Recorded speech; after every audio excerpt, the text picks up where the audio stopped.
Welcome back from the ad break, and let's continue with our lesson. So now we are going to go on to that second part, or the first part, sorry, of our concept map, and that is the input values. Now we are going to be looking at flow diagrams as well as tables, but remember, we are only focusing on those input values. So, input values. When we represent functions, we need to understand that there are two types of values involved: input values and output values. So what are these input values? Well, values that go into an equation or a formula. This value can be represented using any variable. In functions, it is usually an x. So let's look at the formula there, or the equation that we have been given there. Y is equals to 2x plus 8. Now that x is the input value, and you remember what an input value is? It is the value that goes in to an equation or a formula or a rule. So if it's the one that goes in to an equation, the one that we insert, then it means that that is an input value. Let's look at how we can represent this, or how we can see this using our flow diagram and our table. So we already know what a flow diagram looks like, right? So here is one. It says they identify the input values and insert them into the table. So looking at this flow diagram there, of course we can see that this is an incomplete flow diagram, and the reason for that is because we are now focusing on our input values. So in our flow diagram, our input values would be the value that we are going to start with. It is the one that goes into the rule, and then that's the value that we are going to focus on. So even in our table, there is a space for our input value, and that is usually the first part of our table. So looking at that flow diagram there, we can see that we have three values that we have been given that are the input values. So we have a -6, we also have a -1, and of course we have an 11. So what is going to happen with those input values? Well, they are going to go into the rule, and then in the end we will get our result. But right now our focus is not getting the result, but just identifying those input values. So the first input value there that we have is the -6, and that of course will go into our table. The second input value that we have there is going to be the -1, and the third input value that we have there is the 11. Those are the input values that are going to go into the rule, and then we'll see what happens when we eventually are looking for that result. Let's move on to another flow diagram and see if we can identify the input values. Now, again, we are supposed to identify those input values and represent them in our table. Now, looking at this flow diagram, again, it is incomplete, but we can see that the rule that we are given there is to multiply by 7. So what number are we going to multiply by 7? That is the input value.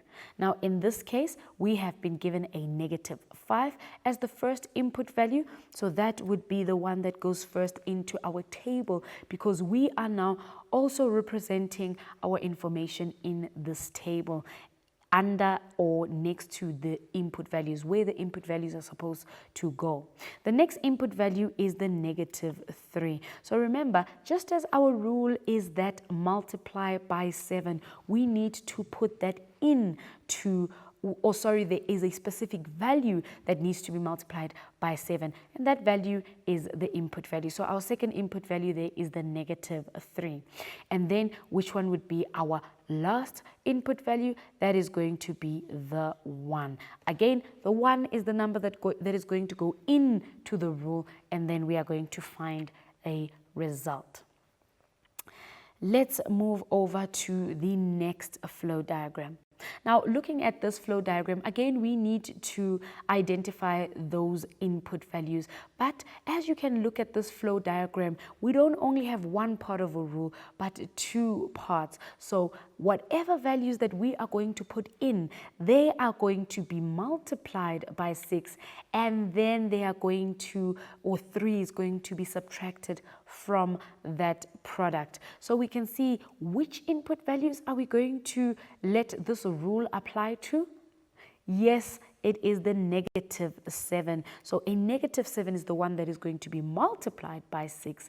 And then from there, 3 is going to be subtracted from that product. And that is going to produce for us the result. But the input value, the number that was inserted in, is now that input value. What is the second input value that we have there?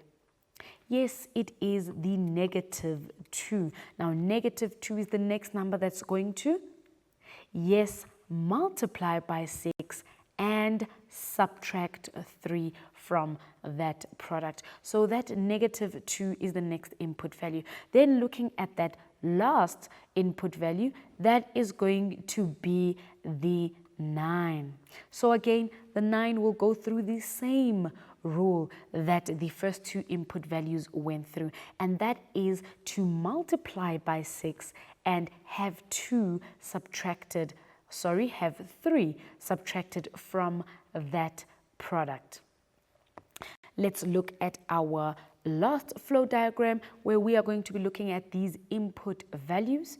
So this flow diagram again has 2 parts of an equation. A value is going to be divided by 2, and the answer we are going to add 8. So we're going to first divide a value by 2, and that quotient we are going to just add 8 onto it.